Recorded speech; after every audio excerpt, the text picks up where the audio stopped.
So I've got some sage lit here in my abalone shell, and I think that's going to be part of this healing process for me, is creating a sacred space when I want to do these little cathartic talks. And I never really plan out what I'm going to say in these videos. It's an organic process for me, and it's almost a stream of consciousness, or like automatic writing. And so I feel like if I edit the video, or if I plan out what I'm going to say, it takes away from the organic process of just letting what needs to come out. So I've had some really interesting responses from doing these videos, just even the two. I've had some really great support. I've let a few people in my life know that I'm doing these, and I am really glad I have done so. The response has been, it's been nice. It's been supportive. It's been non-judgmental. And there's two beautiful ladies for sure that have encouraged me behind the scenes to do this and to honor my process. And they're both amazing women and fellow healers. And I'm going to be posting their channels in the information below, so that you can get a taste of their beautiful vibration too. So the other thing that I noticed, I've had a real neat experience of watching myself back in these videos. I don't normally record myself in any way, or haven't up until this point. And it's been interesting to watch myself in the third person. I was very heavy and serious and feeling weighted. And I'm really actually proud of myself for just owning whatever I was feeling at that moment and not feeling shame about it and not stifling it. So, yay me.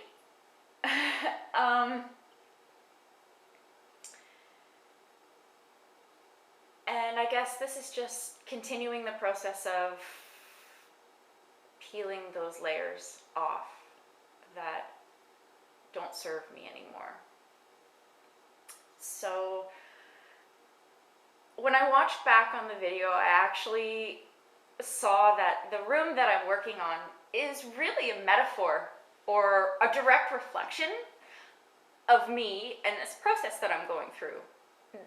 Because I noticed that I didn't really have a name. Was it my painting studio or inspiration room? And I didn't even really have like a name.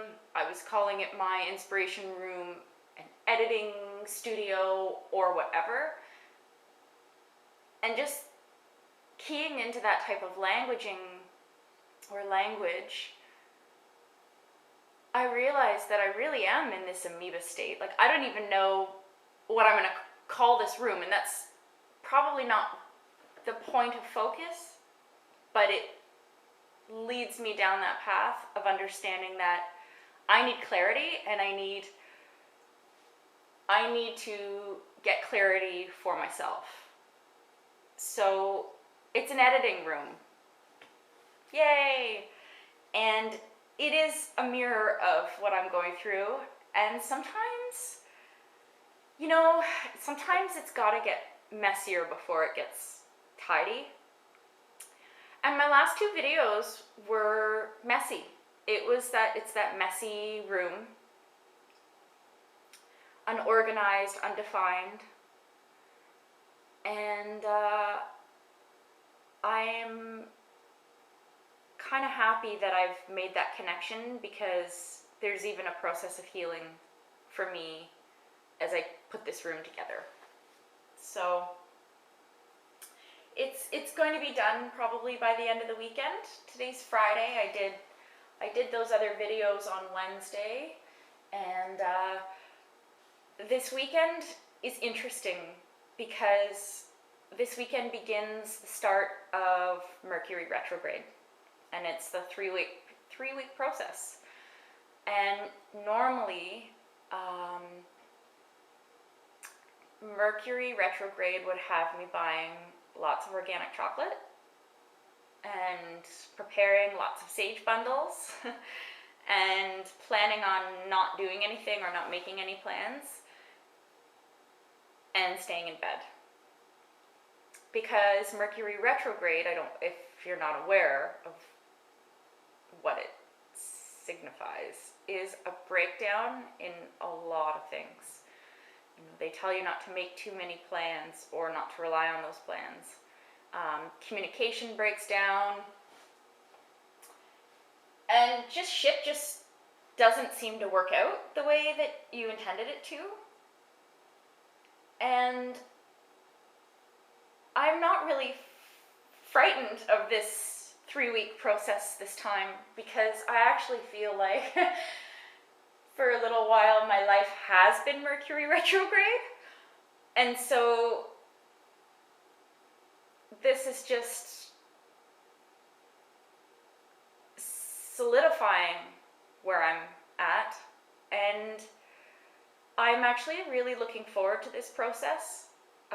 I need certain things to break down in my life, and I'm not inviting total chaos, but if the planets deem it so, then let it be so, and I'm just gonna flow with it. I'm gonna flow with what needs to happen right now. And I'm looking forward to this 3 weeks. It's gonna be a healing process. So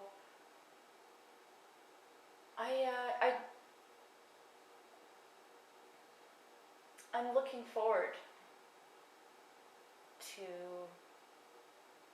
the new, and really, by the time Mercury retrograde ends, we're going to be at the vernal equinox. It's spring. Like, it's amazing. We're out of the dark period, and that's given me a lot to look forward to. So, anyways, I wanted to just touch on another thing. I was really moved by someone yesterday on Facebook, and I was able to relate it back to what I was talking about in my first 2 videos about not fitting and not knowing, if we'll still have the same groups or circles of friends, and how I just, I felt like I didn't fit. So I'm going to read this quote because it had such an impact on me, and